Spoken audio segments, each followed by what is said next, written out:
Madame, monsieur, bonjour. Très heureux de vous retrouver cette semaine pour une nouvelle édition de votre magazine d'information Le Monde en 60 minutes. Et comme à notre habitude, chaque semaine, nous faisons le tour du monde en information. La première partie, elle est réservée au reportage. La seconde partie, et bien sûr, nous allons essayer de visiter nos amis de la presse écrite avec toutes les informations que nos confrères ont pu traiter au cours de cette semaine qui s'achève. Madame, monsieur, bienvenue à toutes et à tous. Dans un instant, la première partie, elle est réservée au reportage.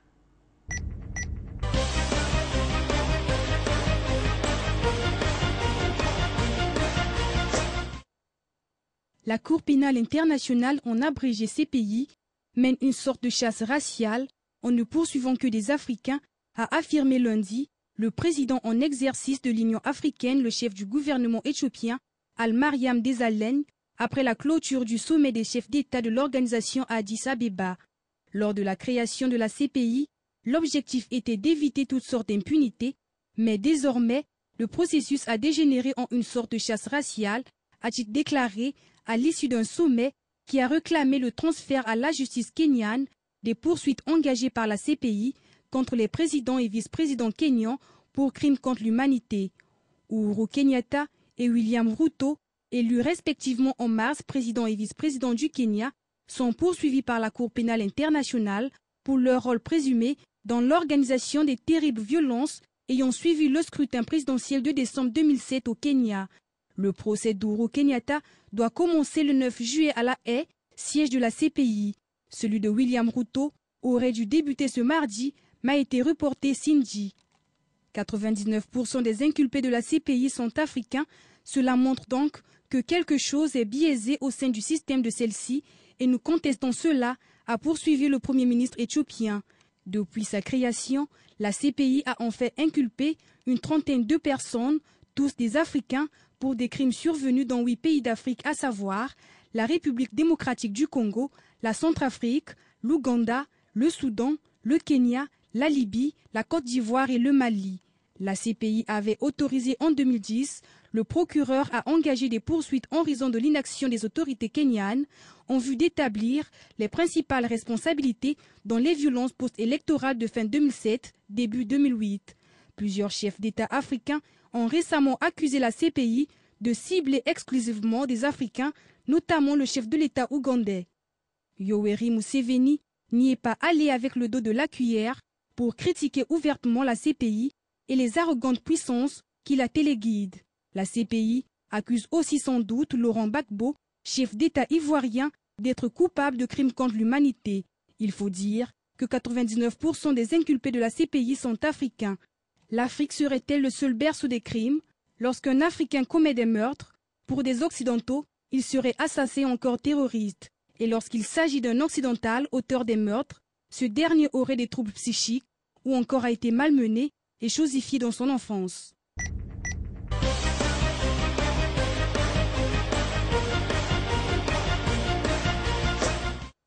« 12 personnes environ ont été tuées et 89 autres blessées depuis jeudi dans des violences à Conakry, en partie liées à la contestation par l'opposition de la tenue de législative le 30 juin.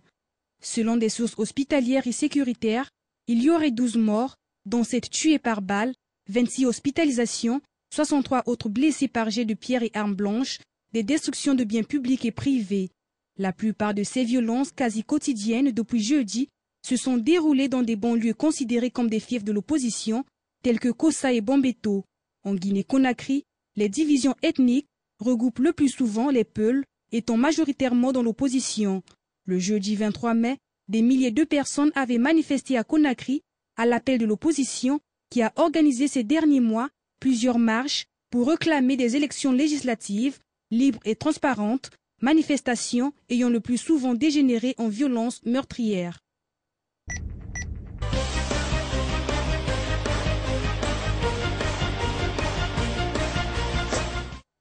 Le premier tour de l'élection présidentielle aura lieu le 28 juillet au Mali, suivi le 11 août d'un éventuel second tour, selon un projet de loi adopté lundi en Conseil des ministres. Le Conseil des ministres a adopté un projet de loi convoquant le collège électoral pour le 28 juillet 2013 pour l'élection du président de la République sur toute l'étendue du territoire national et les représentations diplomatiques et consulaires du Mali à l'extérieur, précise le texte. Il ajoute que la campagne électorale débutera le 7 juillet pour s'achever le 26 juillet et que celle pour un éventuel second tour, prévu le 11 août, débutera au lendemain du premier tour et s'achèvera le 9 août. La confirmation de cette élection présidentielle en fin juin répond à la demande persistante de la France qui, aux côtés d'autres pays africains, intervient militairement dans le nord du Mali depuis janvier pour traquer les groupes islamistes armés liés à Al-Qaïda qui ont occupé cette région pendant presque toute l'année 2012. Le président français François Hollande avait déclaré en avril qu'il serait intraitable pour que ce scrutin ait lieu en juillet, afin que le Mali se dote le plus rapidement possible d'un président légitime.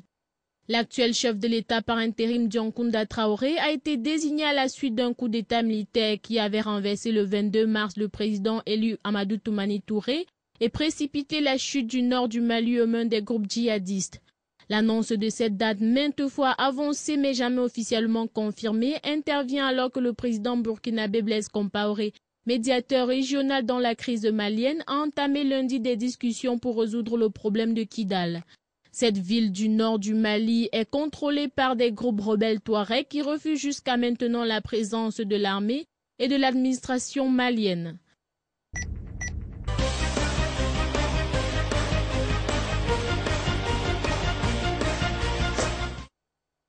La vague de violence ne faiblit pas en Irak.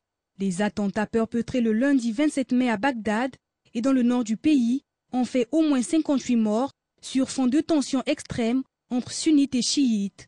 Ces attaques portent à près d'1 millier de morts, le bilan des violences perpétrées depuis 2 mois. Au total, pas moins de 19 attaques ont frappé le pays lundi. Parmi elles, plus d'une dizaine d'attentats à la bombe qui visaient essentiellement des quartiers chiites à Bagdad et dans les environs de la capitale et qui ont fait au moins 55 morts et 187 blessés. Plus au nord, dans la province contestée de Kirkouk, un membre d'une milice anti-Al-Qaïda et d'un gérant de générateur privé ont été tués lors de 2 attaques à main armée isolées, tandis qu'une bombe sur la route a tué un officier de police à Mossoul. Ces violences interviennent en pleine tension confessionnelle, la minorité sunnite se mobilisant depuis des mois pour dénoncer avec force sa marginalisation par le gouvernement dirigé par les chiites. Et ce mécontentement alimente les violences dans des attentats à la bombe contre des mosquées chiites et sunnites, des marchés bondés ou des pèlerins chiites, ou encore assassinats ciblés se multiplient. Les attaques n'ont pas été revendiquées dans l'immédiat. Pour tenter d'inverser la tendance, les forces irakiennes ont engagé samedi une vaste opération, toujours en cours, contre des activistes sunnites dans le désert de l'ouest du pays, avec un déploiement de troupes le long de la frontière syrienne.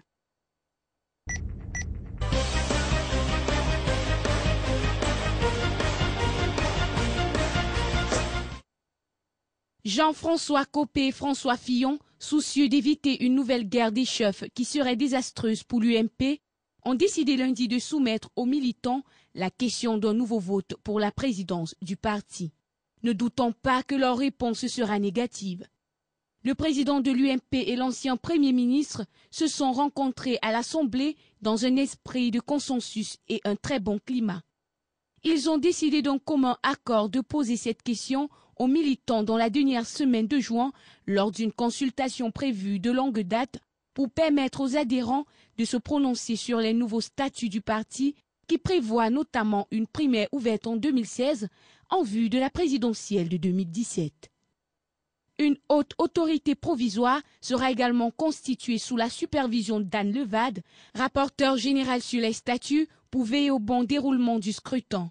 Aucune personne à l'UMP n'a envie de rejouer le mauvais scénario de l'automne dernier, quand fillonistes et copétistes s'étaient échappés après l'élection controversée. Le psychodrame avait lourdement entaché la cote de popularité des 2 hommes et l'image de leur parti, qui avait failli se scinder en 2 après la constitution de l'éphémère rassemblement UMP-RUMP, filloniste à l'Assemblée nationale avec près de 80 députés.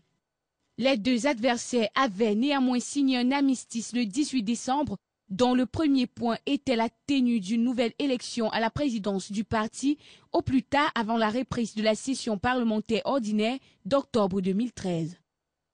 Mais peu à peu, les choses ont semblé rentrer dans l'ordre à l'UMP. Ce qui n'empêche pas les dissonances, comme on l'a encore vu avec la question du mariage homosexuel, chacun se rendra compte qu'une nouvelle campagne aurait encore accentué les divergences alors que se profilent les scrutins européens et municipaux de 2014. Une fois qu'il n'y aura pas de nouveau vote, Copé qui répète qu'avant de gagner la présidentielle, il faut d'abord gagner les municipales, pourra continuer à se consacrer à ce scrutin, notamment au gré des conventions qu'il organise régulièrement au siège de l'UMP à Paris ou à travers sa révolution civique. De son côté, Fillon continuera de peaufiner son projet en vue de la primaire qui l'amène à de nombreux déplacements en France et à l'étranger.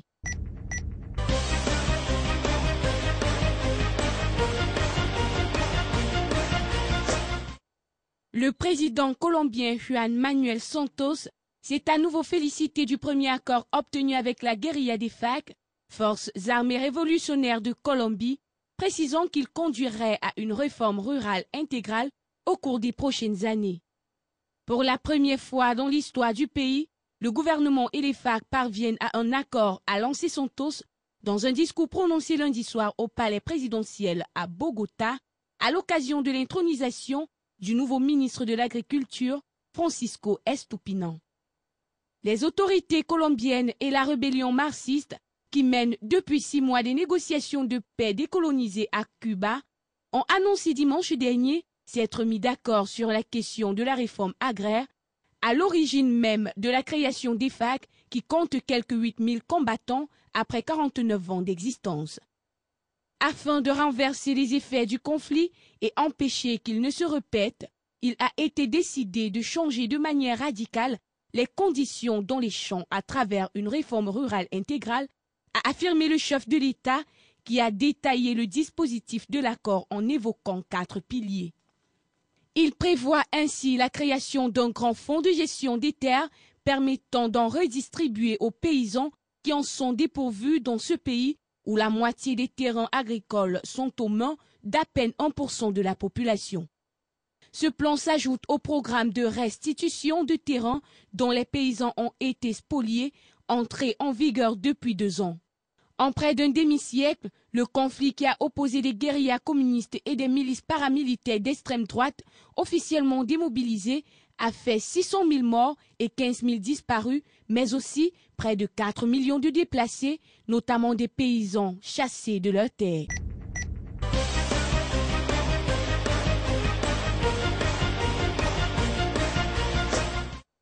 Le président de la transition malgache Andry Rajoelina, qui aurait dû démissionner lundi pour permettre au processus électoral de s'enclencher normalement, a demandé un délai d'1 mois supplémentaire risquant de replonger la Grande Île dans la crise politique.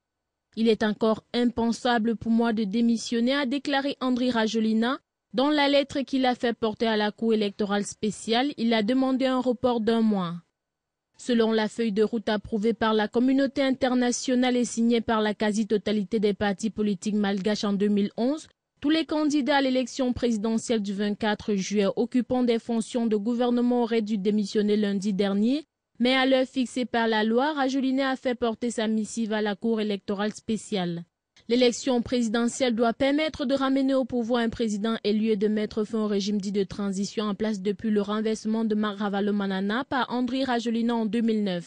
Ce refus apparent de Rajoelina de respecter la règle de jeu ne manquera pas de relancer les spéculations sur sa réelle volonté d'ouvrir la voie à une élection libre et démocratique et d'attiser la colère des candidats qui ont joué le jeu et posé leur démission dans les délais. La Commission internationale, notamment l'Union européenne, ulcérait que Rajoelina ait déposé sa candidature alors qu'il s'était engagé à rester à l'écart, a déjà suspendu une partie de ses financements pour l'organisation du scrutin et menacé de ne pas reconnaître le résultat. Andry Rajoelina met en cause la responsabilité de ses 2 principaux adversaires, Mme Lelo Ravalomanana, épouse de l'ex-président renversé Marc Ravalomanana, et Didier Ratsiraka, ancien chef de l'État durant plus de 20 ans, qui ont déposé leur candidature alors qu'ils sont en principe inéligibles, faute de résidence dans l'île. Le Conseil de paix de la sécurité de l'Union africaine a laissé entendre qu'il ne reconnaîtrait pas une victoire de l'un de ces 3 candidats. La communauté internationale a en effet fait pression pour qu'aucun des protagonistes de la crise de 2009 ne se présente. Des sanctions seront envisagées si les 3 candidats persistent à rester dans la course et si Rajoelina ne démissionne pas, ont prévenu des sources diplomatiques européennes. L'instance européenne qui devait effectivement prendre en charge l'impression des bulletins uniques a suspendu les fonds dédiés à cette mission. C'est désormais l'Afrique du Sud qui va financer cette opération.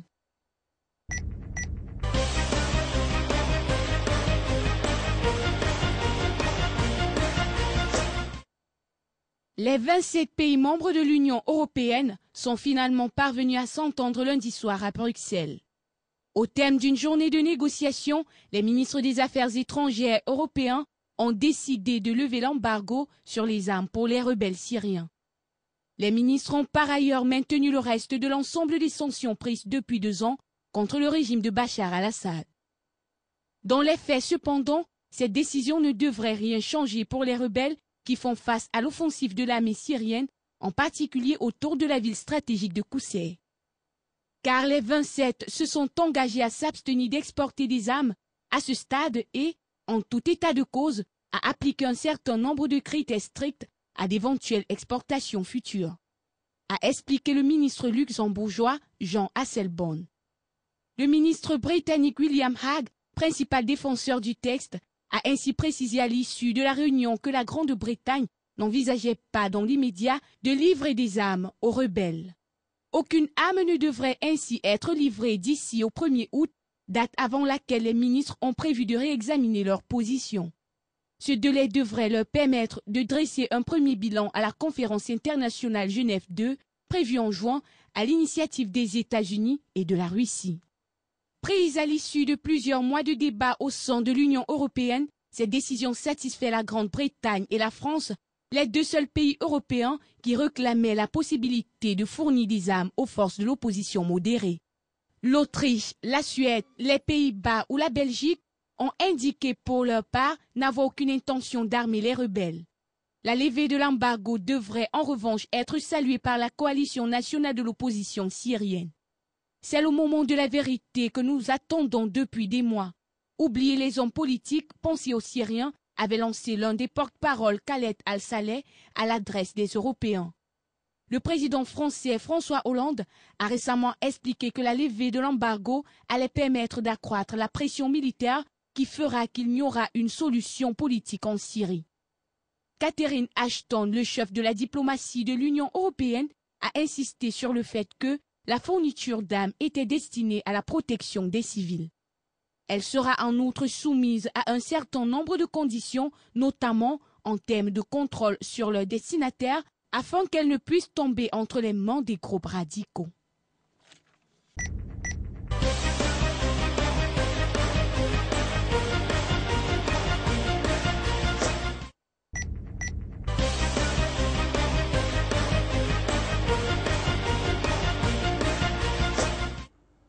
Commençons cette seconde partie de votre magazine d'information, Le Monde en zone minute avec la presse écrite en France, avec la manif pour tous. La dernière séance, c'est le titre qu'avait choisi. En tout cas, Libération lundi pour indiquer que c'est une mobilisation qui faiblit une droite profondément divisée et des heurts. Tel était le lot de la journée du dimanche. Le journal notait que les défilés contre le mariage gay ont touché dimanche leurs limites. En pages 24 et 29, Libération relevait que La vie d'Adèle est belle. Le film d'Abdelatif Kechi Sadoumon a décroché la palme d'or dans les colonnes du quotidien. Vous pouviez trouver le palmarès du festival. Le Figaro s'était également intéressé lundi à La vie d'Adèle qui a reçu la palme d'or et de soufre du festival de Cannes.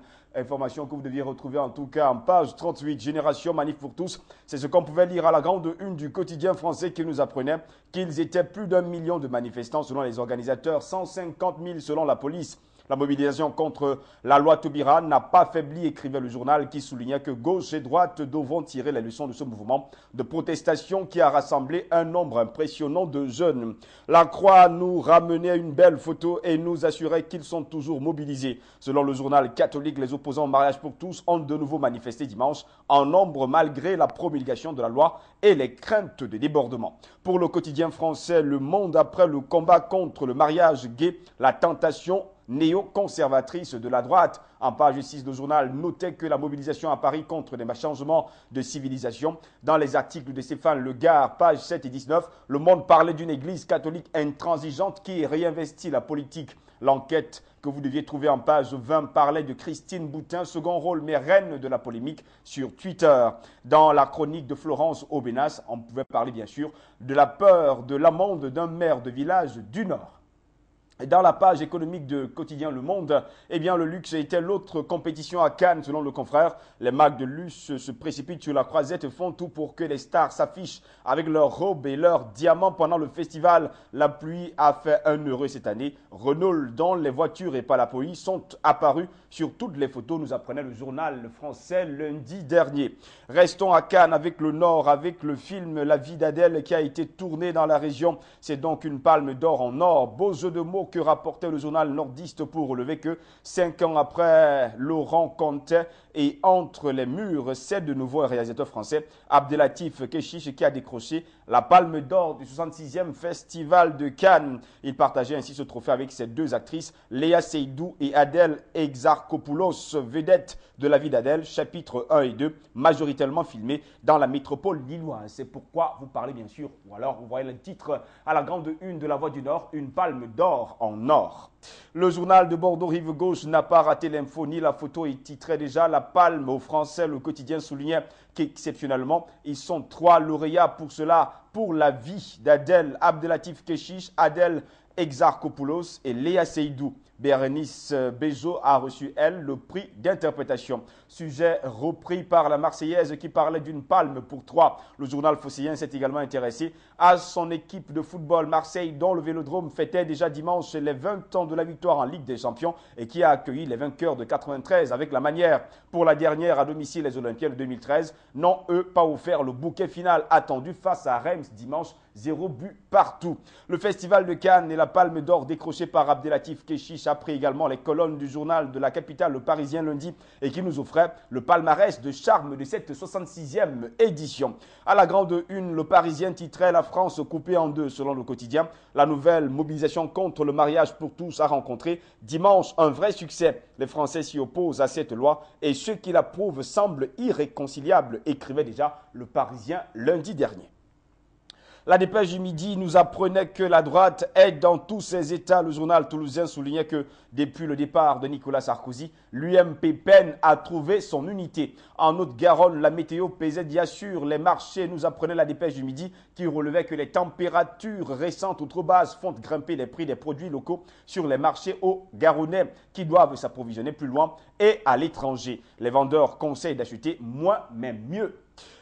Soins palliatifs, question de vie et de mort, c'était le titre choisi par le quotidien de la Réunion et de l'océan Indien pour nous dire qu'au moment où le Parlement devrait être prochainement invité à débattre du sujet, une enquête locale montre la prudence des Réunionnais sur la question de la fin de vie et de l'euthanasie. France Antilles Guadeloupe nous affirmait lundi que c'était un week-end de mémoire. Marches, chants, danses, coups de main, conférences, de nombreuses manifestations ont eu lieu dans l'île durant le week-end dernier pour célébrer le 165e anniversaire de l'abolition de l'esclavage. Même au Luxembourg, Cannes était à l'honneur et le quotidien titrait « La palme d'or à une passion brûlante entre deux femmes ». Une passion brûlante entre deux jeunes femmes, La vie d'Adèle, du franco-tunisien Abdelatif Kechiche, a remporté dimanche dernier la palme d'or du 66e festival de Cannes. Une première pour un film qui parle aussi ouvertement et crûment de l'homosexualité.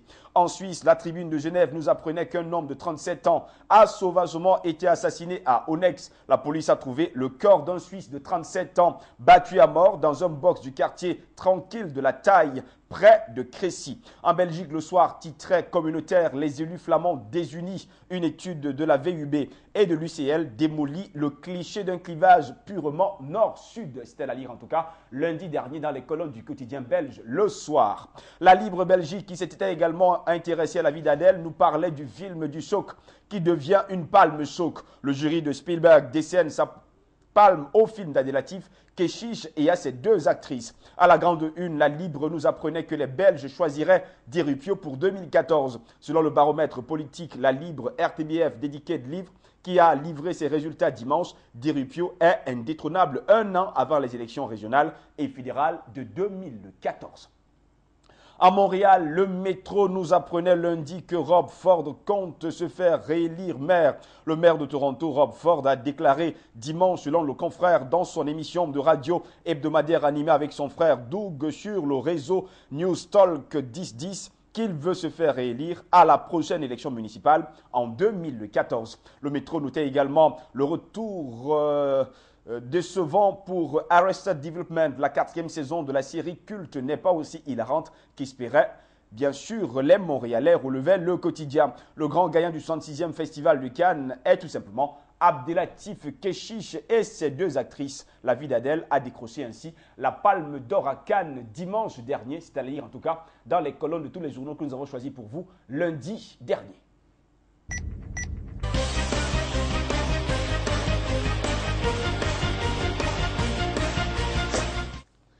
Mardi, le Figaro nous apprenait que la politique anti-prison de Taubira est en accusation. Selon le confrère, lorsqu'elle a été nommée garde des Sceaux, Christiane Taubira avait expliqué que la prison devait être dorénavant l'exception. Un an plus tard, en raison notamment de l'augmentation de la délinquance, les détenus n'ont jamais été aussi nombreux pour atteindre aujourd'hui 67 389 détenus pour 57 000 places. Bien que le taux d'incarcération en France demeure sous la moyenne européenne, écrivait déjà le journal qui indiquait que le gouvernement français de Nicolas Sarkozy avait lancé en 2012 un programme de création de 20 000 places supplémentaires à l'horizon 2017. Le Figaro soulignait que la ministre n'envisage plus que la création de 6 000 places dans les années à venir. Le sénateur PS André Vaillini plaidait déjà pour la construction de nouveaux établissements pénitentiaires. En page 6, le Figaro nous apprenait que la Syrie est le grand désaccord européen. Faute d'accord entre les 27 pays européens, les sanctions contre le règne de Damas viendront automatiquement à échéance vendredi, c'est-à-dire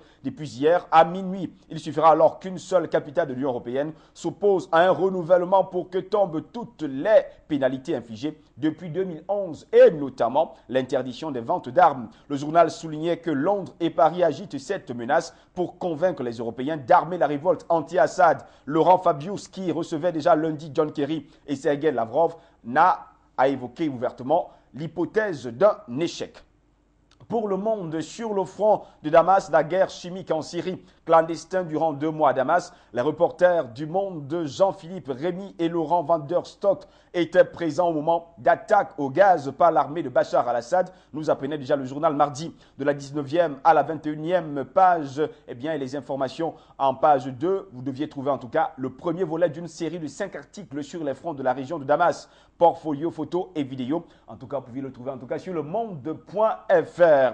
C'était la même tonalité dans les colonnes du quotidien de Bordeaux Rive Gauche Sud-Ouest qui avait choisi pour titre mardi armes chimiques, la Syrie accusée. Selon le journal, l'Union européenne a décidé lundi soir de lever l'embargo sur les armes pour les rebelles alors que des journalistes attestent de l'usage de munitions chimiques par les forces armées de Bachar al-Assad. Une conférence de paix se préparait déjà, nous relevait Sud-Ouest. En page 7, Sud-Ouest revenait sur les honoraires de santé et notait 7 milliards de dépassements. Créé déjà lundi, le nouvel Observatoire citoyen de la santé pointe du doigt les médecins libéraux dont les dépassements à la charge des patients ou des mutuelles ne cessent de croître. Sujet qui a fort intéressé mardi le quotidien français de l'économie, Les Échos, qui avait pour une alerte sur la situation financière des hôpitaux. Selon ce journal, la dette des hôpitaux inquiète les pouvoirs publics mandatés par le gouvernement. L'inspection générale des finances tire la sonnette d'alarme. Nos confrères notaient que l'encours des prêts de moyen et long terme est passé de 9 milliards d'euros en 2003 à plus de 24 milliards d'euros en 2011 sous le poids des plans d'investissement. L'importance de cette dette a rendu d'autant plus problématique les conséquences de la crise bancaire et financière de l'automne 2008 pour le secteur financier, observait déjà l'IGF. La faillite de Dexia et la présence renforcée des autres banques ont conduit à un assèchement de l'offre du crédit et à des taux d'intérêt plus élevés. Les Échos nous affirmaient que certains hôpitaux comme le CHU de Cannes ont même dû retarder des paiements courants faute de trésorerie. Le journal fondé par Jean Jaurès, l'Humanité, a regardé Vénissieux à la loupe durant plusieurs jours. Les envoyés spéciaux du quotidien ont sillonné cette municipalité du sud de Lyon. Entre résistance et difficultés quotidiennes, plongée dans la vie réelle, d'où la une du journal. Une ville à l'heure de la crise.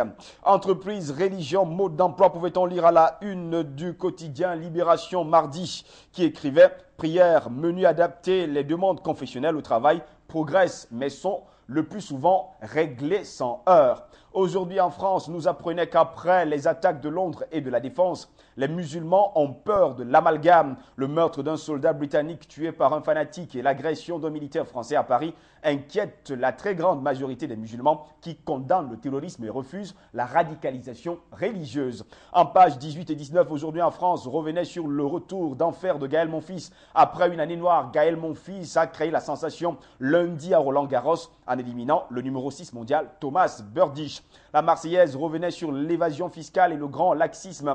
Le journal phocéen relevait que chaque année, 60 à 80 milliards d'euros échappent à l'impôt en France, 1000 milliards en Europe. Les associations organisent une journée d'action pour exiger une lutte réelle. Le journal ne manquait pas d'ailleurs de souligner la proposition du secrétaire national de la Fédération de finances de la CGT qui estime qu'il faut changer de système en profondeur. La politique fiscale de Hollande ne fait pas le compte. Page 35, la Marseillaise nous apprenait à propos du cercle Concorde que Paul Lantieri, interpellé à l'ouverture du procès des membres du milieu corso marseillais, sont jugés durant un mois à Marseille pour un système de blanchiment d'argent autour de la maison de jeu parisienne. La Voix du Nord nous parlait d'une marche blanche pour mercredi après le drame de Waterloo. Aujourd'hui, l'émotion des pros, pouvait-on lire à la grande une de ce journal. Une information judiciaire a été ouverte après le décès dans une friche industrielle des 4 jeunes à médaillon de haut en bas, Mounir, Azedine et Ludovic. L'accident a déclenché une polémique sur la sécurisation de ces lieux. La Croix, qui est un quotidien catholique, rapportait déjà les recettes européennes pour l'emploi des jeunes, alors qu'un New Deal pour l'emploi des jeunes a été présenté en tout cas mardi matin à Paris. La Croix examinait les pratiques dans les pays d'Europe en crise.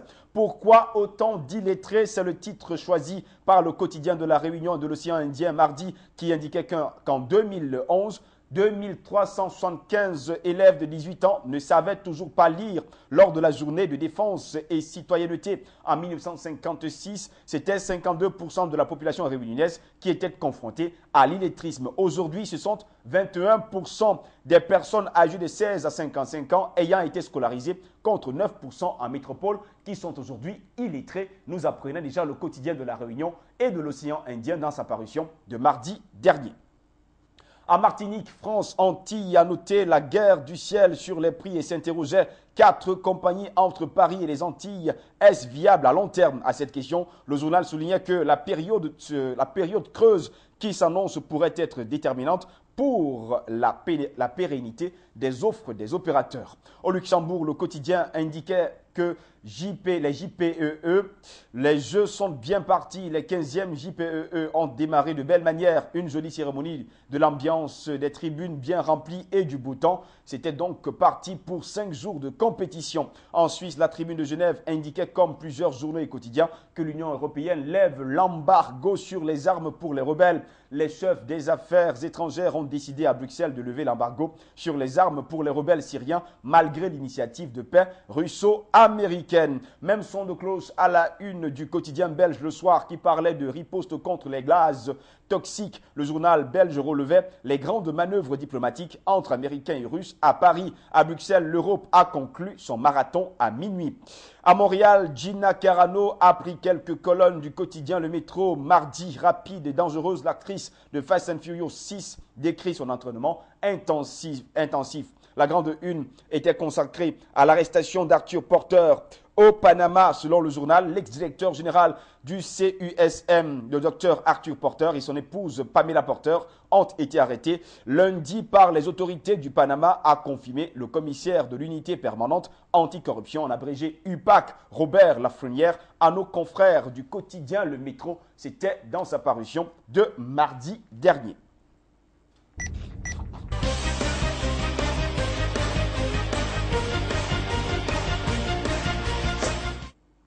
Alcool, drogue, les jeunes Français ont atteint la côte d'Alep, nous apprenait Le Monde mercredi. Le journal indiquait que le binge drinking se généralise. Les ados boivent plus tôt, plus vite et de plus en plus massivement. Le quotidien relevait par ailleurs que la consommation de cannabis reste très élevée. La cocaïne et les drogues de synthèse progressent. Un rapport préconise l'interdiction de la cigarette électronique dans les lieux publics, soulignait Le Monde mercredi. En page 7 et l'enquête de Le Monde, page 19 à 21, le confrère nous apprenait que l'Union européenne lève l'embargo sur les armes et nous disait qu'en Syrie, Djobar est un front au cœur de Damas.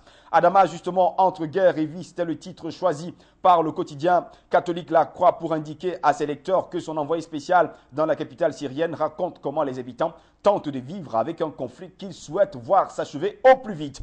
Libération s'était intéressée aux municipales et titrait rive droite et rive gauche. La socialiste Anne Hidalgo entrée en campagne mardi et sa concurrente UMP Nathalie Kosciusko-Morizet visent la mairie de Paris. Un duel décrypté, en tout cas pour vous, c'était pour vous, en page 2 à 4. En page 14 et 15, Libé s'interrogeait, Tapi devra-t-il rendre l'argent? Le journal indiquait que son avocat et un des arbitres de l'affaire Adidas ont été placés en garde à vue mardi soir. Sujet qui a intéressé le quotidien de Bordeaux Rive Gauche Sud-Ouest qui parlait de la garde à vue chez Tapi, soupçonné d'avoir entretenu des liens ayant pu fausser l'arbitrage rendu en 2008 en faveur de l'homme d'affaires. Son avocat et le juge arbitre Pierre Estoup ont été placés en garde à vue. Le populaire du centre confirme, un juge et l'avocat de Tapi sont en garde à vue. Selon ce journal, les enquêteurs tentent de savoir si l'arbitrage de 2008 a pu être faussé par des liens illicites. Pierre Moscovici, ministre français de l'économie, a annoncé que le gouvernement envisage un recours.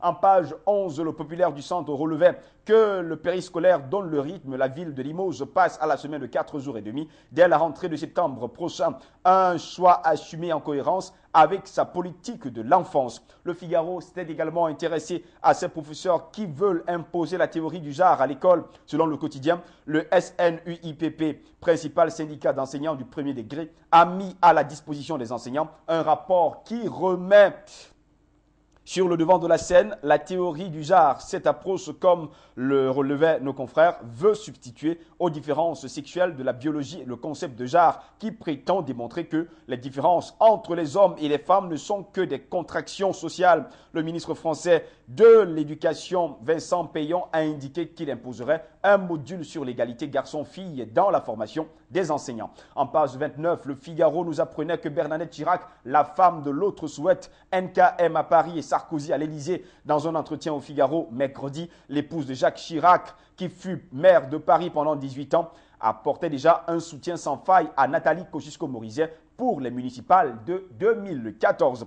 Toujours dans le Figaro, cette fois en page 20, quel éditorial parlant de déficit, la Cour des comptes réclame de vraies économies. Le journal soulignait que la Cour des comptes et son premier président, Didier Migaud, ont présenté mardi le rapport sur le budget de l'État. Si la Cour reconnaît une baisse de déficit en 2012 due à une hausse de recettes fiscales moins forte qu'en 2011, elle soulignait surtout que seule la maîtrise des dépenses permet de redresser durablement les comptes. Pendant ce temps, la crise laisse 100 000 logements invendus, nous apprenait Les Échos. Le quotidien français de l'économie écrivait déjà mercredi, jamais depuis la crise de 2008 qu'avait déclenché la faillite de Lehman Brothers aux États-Unis, le niveau des stocks de logements neufs à vendre en France n'avait été aussi haut qu'en ce début d'année 2013. Le journal relevait que le ministre français du logement en recensait déjà 96 300 au premier trimestre contre un record de 112 500 en 2008. Ainsi, les ventes des promoteurs ont reculé de 2,6% sur les 3 premiers mois de l'année. La Marseillaise avait pour une mercredi une Europe, États-Unis,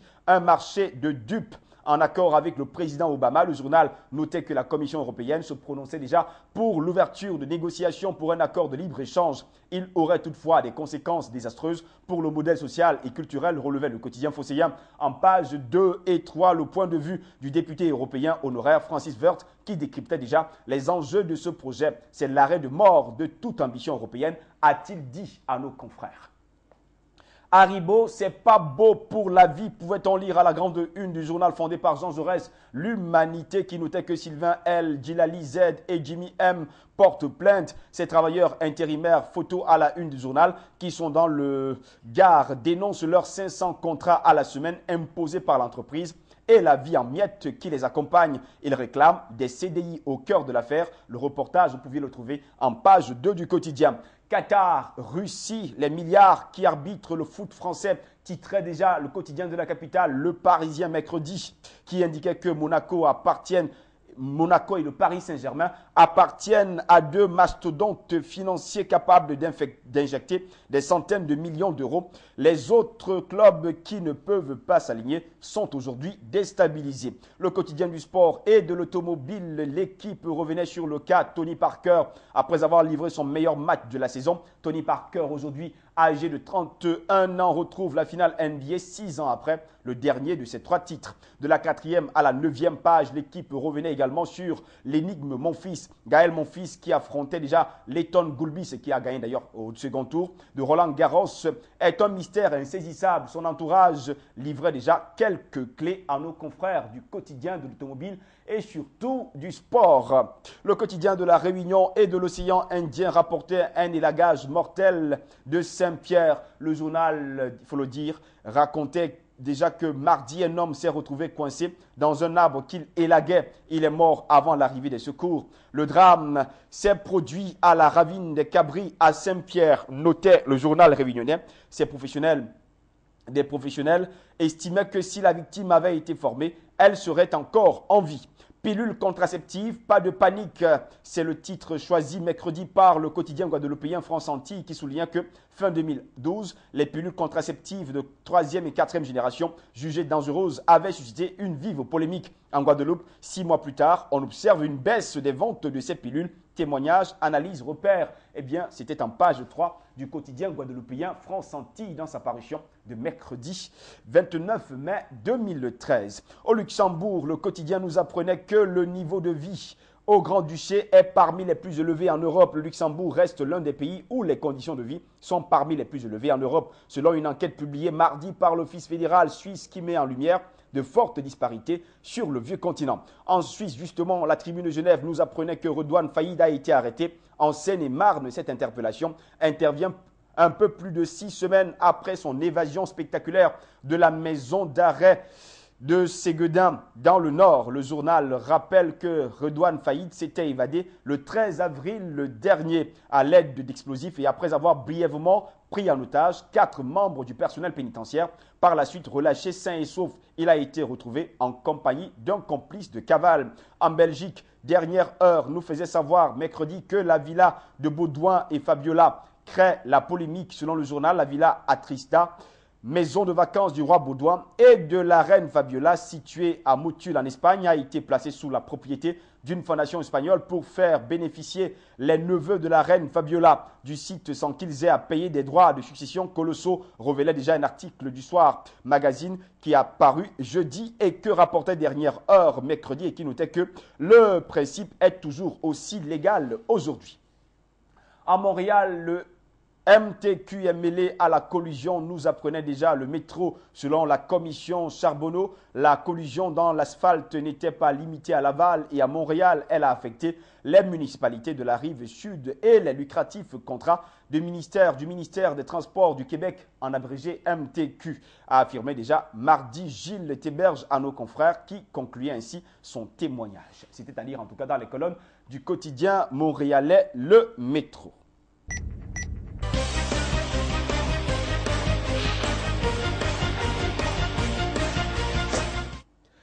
Jeudi, une fois n'était pas coutume, nous commencions cette revue de presse avec le quotidien de Bordeaux Rive-Gauche-Sud-Ouest qui indiquait que le djihadisme inquiète Valls. Dans un entretien aux confrères, le ministre français de l'Intérieur faisait déjà le portrait des nouveaux terroristes islamistes. Manuel Valls revenait aussi sur le mariage pour tous et évoquait la lutte contre la délinquance. À propos du mariage pour tous Sud-Ouest, en page 6 parlait des premières noces du Jard qui se sont célébrées à Montpellier. Un couple d'hommes a été uni mercredi dans les colonnes du journal Analyse de Noël Mamère, précurseur à Belgue. Cette information se retrouvait déjà en page 10 et 11 de Libération qui nous affirmait que oui, le mariage pour tous, la bague est passée. La une de Libé était consacrée au terrorisme et la guerre sans fin. La défense Londres, Boston, interview de Manuel Valls après ses actions de terroristes solitaires qui bouscule les chemins connus du djihadisme. Le quotidien de Marseille n'a pas raté le premier mariage homosexuel en France, où, oui, c'est le titre choisi par la Marseillaise pour affirmer que Hélène Mandrou a célébré mercredi le premier mariage gay. Elle a uni Vincent et Bruno à l'hôtel de ville de Montpellier. Plus de 2000 personnes les ont ovationnés, relevait déjà le journal. La une de la Marseillaise à la métropole et le grand face-à-face, selon le confrère Patrick Menouti et Georges Christiani, autour d'une même table pour exposer leur position très opposée sur le projet discuté depuis aujourd'hui au Sénat. Puisque nous sommes à Marseille, nous y restons avec le journal catholique La Croix qui indiquait mercredi que Marseille est à la reconquête des cités abandonnées. Pour lutter contre le trafic de drogue, les pouvoirs publics et les forces de police tentent désormais de lier volets répressifs et approche sociale. Le Figaro rapportait jeudi les 10 commandements de Bruxelles à Hollande, pressé par la Commission de mettre en œuvre les réformes pour redresser les comptes de la France. François Hollande a réagi en déclarant « La Commission n'a pas à nous dicter ce que nous avons à faire ». Sujet qui a fort intéressé le quotidien français de l'économie Les Échos qui titrait déjà jeudi « Retraite, impôt, ce que Bruxelles attend de Paris ». Le journal relevait les propos du président français « C'est à nous seuls de dire quel est le bon chemin ». En tout cas, sur les retraites, Bruxelles prône le relèvement de l'âge légal et la désindexation des pensions et refuse la hausse des cotisations, sur quoi François Hollande a retorqué « La Commission n'a pas à nous dicter ce que nous avons à faire ». Autre chose, les Échos relevaient que le déficit public devra revenir à 2,8% du produit intérieur brut en 2015. Ainsi, la Commission a fixé la trajectoire d'assainissement des finances publiques pour la France. Le déficit atteindra 3,9% de PIB cette année et devra passer sous les 3% en 2015 via des réformes structurelles. Les Échos notaient que la Commission européenne veut mettre fin à la procédure de déficit excessif pour la Hongrie, l'Italie, la Lettonie, la Lituanie et la Roumanie. 6 autres pays ont obtenu des délais prolongés pour corriger leur déficit. Sujet que vous deviez retrouver de la seconde à la 6e page dans l'éditorial d'Henri Gibier, page 11, et la chronique de Kenneth Rogoff, page 12. Pour le journal fondé par Jean Jaurès, l'Humanité, c'est un programme de restructuration massive. De destruction massive, autant pour moi, selon ce quotidien, Bruxelles exige de la France une véritable régression sociale, casse des retraites dans l'année, privatisation, ultra-flexibilité du travail, allègement de l'impôt sur les sociétés et alourdissement de la TVA. La guerre aux pauvres est déclarée, souligne déjà l'Humanité jeudi. Jean-Marc Ayrault, le Premier ministre français, annonce que la France respectera ses engagements. Pour le Monde, jeudi, Internet, les États-Unis démasquent une fraude mondiale à la fausse monnaie. Selon le journal Liberty Reserve, une société basée au Costa Rica est accusée d'avoir blanchi plus de 6 milliards de dollars en 7 ans pour plus d'1 million de clients. Ce système astucieux a été utilisé dans 17 pays grâce à Internet avec une monnaie virtuelle surnommée LR, peu détectable. Un des fondateurs de Liberty Reserve, Vladimir Katz, a été arrêté à Brooklyn et son comparse Arthur Bukowski interpellé en Espagne. C'est aussi la fin de cavale de Redouane Faïd, rapportait déjà La Voix du Nord, qui nous affirmait qu'il a été arrêté en Seine-et-Marne. L'évadé de Seguedin s'est vu signifier 9 chefs de mise en examen au tribunal de Lille avant d'être renvoyé en détention dans la région parisienne, nous apprenait le quotidien lillois La Voix du Nord. L'affaire Bettencourt faisait déjà la une de Aujourd'hui en France qui soulignait les soupçons sur l'enquête selon le quotidien. Le juge Gentil qui instruit la mise en examen de Nicolas Sarkozy pour abus de faiblesse serait lié avec l'un des experts, ce qui pourrait aboutir au dessaisissement du juge bordelais. En page 12, Aujourd'hui en France, parlait des vacances 2013, moins loin et surtout moins cher. Dans un document exclusif, le quotidien de la Réunion et de l'océan Indien s'intéressait jeudi au monde de Manu Chao et indiquait que le chanteur militant vient souffler les 10 bougies du Sakifo le jeudi 6 juin à Saint-Pierre. Dans un entretien exclusif, il livrait déjà à nos confrères le sens de ses engagements, sa soif de découverte du monde et ses credos qu'il vit sur le trottoir à hauteur d'homme. Le bac sans stress était le titre choisi par France Antilles-Guadeloupe qui soulignait qu'à J15 de la fameuse épreuve de philosophie qui lancera le bac 2013, les lycéens sont en pleine révision. Seuls, en groupe, les candidats doivent aussi apprendre à gérer l'attention.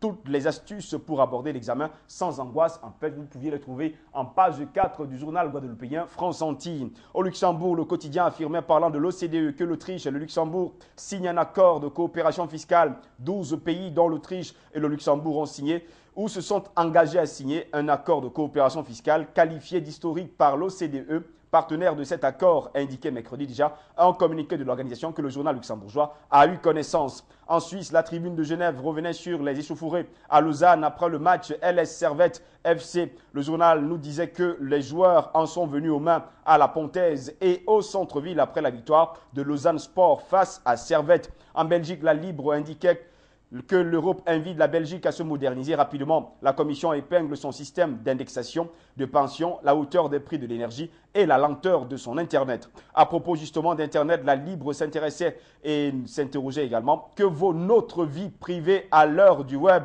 L'Union européenne essaie de la préserver, mais les débats s'embourbent. En attendant, il existe quelques trucs pour se protéger, nous faisait savoir déjà le quotidien belge La Libre Belgique jeudi dernier. À Montréal, le métro nous apprenait que la ville poursuit Zambito, Lalonde et Dionysus Conseil. La ville de Montréal poursuit en dommage l'ex-entrepreneur Lino Zambito, l'ingénieur Michel Lalonde et la firme Dionysus Conseil. C'était à lire en tout cas dans les colonnes du quotidien montréalais, le métro dans sa parution de jeudi dernier.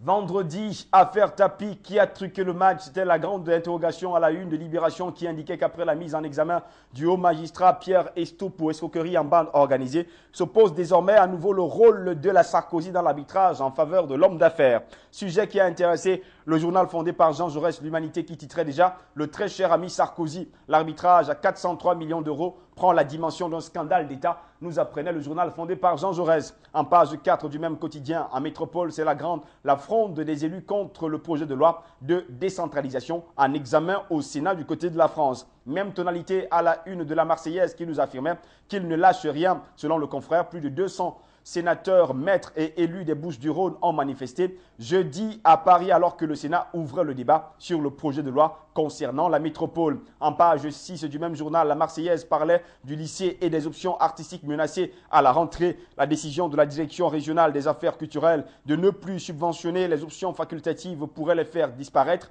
nous apprenait le quotidien phocéen. Tandis que l'école catholique est bien mais peut mieux faire, lisait-on à la grande une du quotidien La Croix. Dans un sondage publié en exclusivité par le journal catholique, eh bien, ce quotidien nous montrait que les Français trouvent l'enseignement catholique utile mais un peu élitiste. Dans un entretien, son secrétaire général Éric Delabarre expliquait que l'école catholique n'a de sens que si la proposition éducative est originale. Le quotidien de la capitale nous apprenait que plus de 5000 familles ont suivi pendant 6 mois quelques principes simples. À l'arrivée, une économie pouvant aller jusqu'à 500 € par an. D'où la une du quotidien de la capitale, Le Parisien. Eau, chauffage, électricité, réduire sa facture, c'est possible. En page 6, Le Parisien nous apprenait, parlant de la primaire UMP, le scrutin est ouvert du côté de Paris. Sujet à retrouver en tout cas en page 4 du Figaro qui nous parlait de la primaire UMP à Paris et nous disait que les militants vont trancher le scrutin pour élire le candidat UMP qui affrontera Anne Hidalgo pour la conquête de la mairie de Paris est ouvert depuis vendredi matin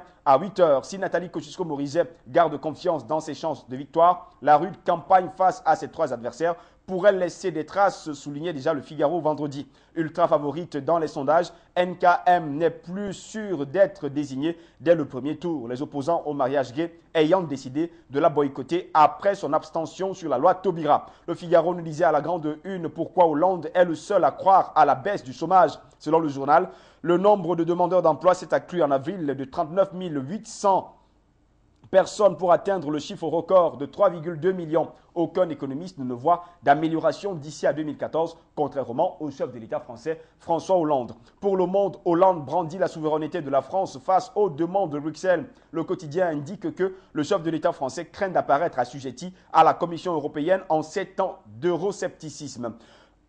Auto-entrepreneur, la colère monte contre la réforme, c'est le titre choisi par le quotidien français de l'économie, Les Échos vendredi qui s'interrogeait. Après les pigeons, les poussins, ce mouvement né il y a quelques jours sur le net revendique déjà plus de 10 000 soutiens. Nous apprenait le journal. Les initiateurs estiment que le projet de réforme de Sylvia Pinel va tuer les projets dans l'œuf. La ministre française de l'Artisanat veut limiter dans le temps le régime de l'auto-entrepreneur pour ceux dont c'est l'activité principale. Le journal indiquait que pour les activités d'appoint, le plafond de chiffre d'affaires serait divisé par 3. Les fédérations d'auto-entrepreneurs dénoncent une mise en avant programmée irresponsable, alors que le chômage poursuit son envol. Le nombre d'inscrits à Pôle emploi a progressé de 39 800 en avril et même de 58 000 en composant ceux qui ont eu une activité réduite, c'est-à-dire en tout cas en page 2 et l'éditorial de Jean-Francis Pécresse, page 9 dans la parution des Échos de vendredi. Le quotidien de Bordeaux, Rive-Gauche Sud-Ouest, nous parlait du grand soir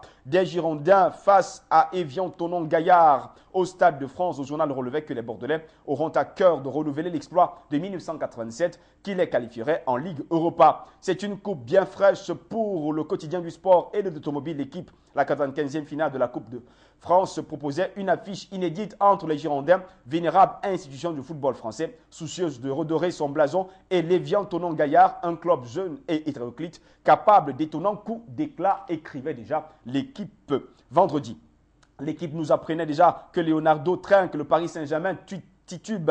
Le directeur sportif parisien a été suspendu 9 mois pour avoir bousculé un arbitre le 5 mai dernier. Une sanction lourde qui, ajoutée à la volonté du départ de Carlo Ancelotti, place la direction du club dans une situation plus qu'embarrassante. Le quotidien de la Réunion et de l'océan Indien nous apprenait que c'est aujourd'hui, enfin on parlait de vendredi, que le RSTA prend fin. L'intersyndicale n'admet pas en cette période de crise que quelques 35 000 salariés perdent à partir de vendredi. En tout cas, le RSTA, selon le journal, elle demande son maintien, réclame la tenue d'une table ronde. Dominique Panol en sursis, c'est le titre qu'avait choisi France Antilles-Guadeloupe, qui nous apprenait déjà que jeudi, Dominique Panol a été mis en examen pour le meurtre de son fils. Thérèse était devant la chambre de l'instruction de Basse-Terre. Celle-ci devait statuer sur son maintien ou non en liberté. Après l'appel du procureur, l'artiste sera fixé sur son sort le 6 juin prochain. Au Luxembourg, le quotidien nous apprenait que Schengen est armé pour réagir aux menaces à ses frontières extérieures. Le journal indiquait que les pays membres de l'espace Schengen ont trouvé jeudi un compromis avec le Parlement européen et la Commission sur la possibilité de rétablir de façon temporaire des contrôles aux frontières nationales en cas de pression migratoire incontrôlable à l'une de leurs frontières extérieures. En Suisse, 24 heures nous apprenait que pas de facture en sus pour la sécurité du LS. Les événements de la soirée de foot de mercredi n'auront pas d'incidence sur les coûts de sécurité, indiquait le journal suisse et surtout journal vaudois vendredi. On termine avec la Belgique avec Dernière Heure qui rapportait une interview exclusive. DH a retrouvé une dame à Cleveland qui prétend que le héros de l'affaire de séquestration est un menteur. La dame qui parle à DH est Aurora Marty, une portoricaine de 75 ans. Elle habite en face de la maison où Ariel Castro, 52 ans, a séquestré 3 jeunes américaines et une petite fille pendant une dizaine d'années, d'où la une du journal. On a retrouvé la vraie héroïne de Cleveland, c'est-à-dire en tout cas dans les colonnes du quotidien belge Dernière Heure dans sa parution de vendredi dernier.